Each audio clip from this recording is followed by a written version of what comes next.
وقت فلسطین، غزہ، بیت المقدس میں اسرائیلی بربریت، اسرائیلی جبر، اور انہوں نے ہمارے مسلمانوں پر اتنے مظالم ڈھائے، 4 سے 6 لاکھ میری ماؤں بہنوں کو، میرے جوانوں کو شہید کر دیا گیا ہے، غزہ کو ریپ کا کھنڈر بنا دیا گیا ہے، بیت المقدس میں ان صہیونیوں یہودیوں کا قبضہ ہے۔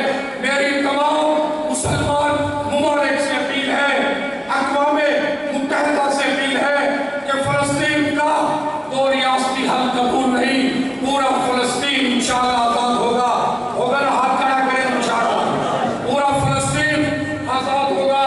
یہ اس وقت جو گلوبل سمود فٹورا قافلہ، جو عالمی استقامت کا قافلہ، جس میں 70 ممالک کے لوگ شامل تھے، جس میں مسلمان کافر شامل تھے، کھانے پینے کی چیزیں لے کر گئے کہ فلسطین میں مسلمان بھوکے مر رہے ہیں، فلسطین میں بچے پیاس کی نڈھال سے مر رہے ہیں، وہاں پر امدادی راہداری، وہاں پر سامان جانے کی اجازت نہیں، کھانے پینے کی اجازت نہیں۔ مسلمان، میرے فلسطین کے، میرے غزہ کے مسلمان، ہم نے یہ جو عالمی استقامت قافلہ پہ انہوں نے غاصبانہ حملہ کیا، جبر کیا، ہم اس کی آج کے اس تاریخ ساز کانفرنس میں مذمت کرتے ہیں، اور آج ہم مطالبہ کرتے ہیں کہ حضرت پیر مظہر الحق کشمیری، جو کشمیر کے وزیر ہیں، جو سید انور شاہ کشمیری کے نواسے ہیں، اور سابق سینیٹر محمد مشتاق، پورا پاکستانی وفد اسلامی ممالک کے جن لوگوں کو گرفتار کیا، ان کو رہا کیا جائے۔ ہاتھ کھڑا کریں۔ فلسطین زندہ کو، فلسطین بیت المقدس کو، بیت المقدس کو آزاد کرو۔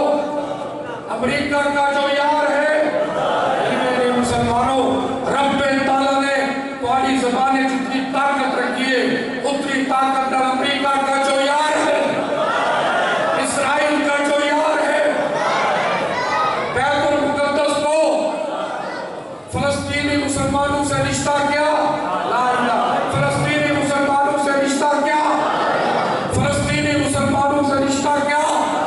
نعرہ تکبیر۔ یہ پہلا مطالبہ تھا کہ اس پاکستانی وفد کو رہا کیا جائے، اور مسلمان ممالک کے جو انسانیت کی خدمت کے لیے، جو فلسطین کے مسلمانوں کی خدمت کے لیے، جو غزہ کی ماؤں بہنوں بیٹیوں کی خدمت کے لیے جناب والا امدادی راہداری لے کر گئے تھے، سامان لے کر گئے تھے، یہ سفیر تھے، یہ کوئی اسرائیل کے ساتھ جنگ نہیں کرنے گئے تھے۔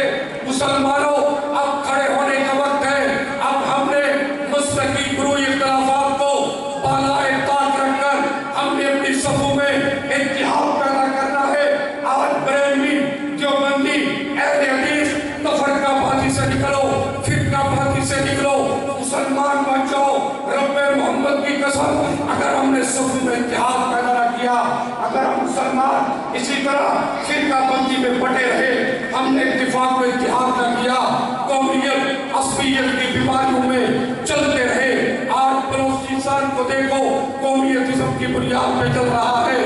یہ تو میں پاک فوج کو، اپنی فورسز کو خراج تحسین پیش کرتا ہوں، جو پاکستان میں دہشت گردی کے خاتمے کے لیے، جو پاکستان میں امن و امان کے قیام کے لیے دہشت گردوں کے خلاف نمرت آزما ہے۔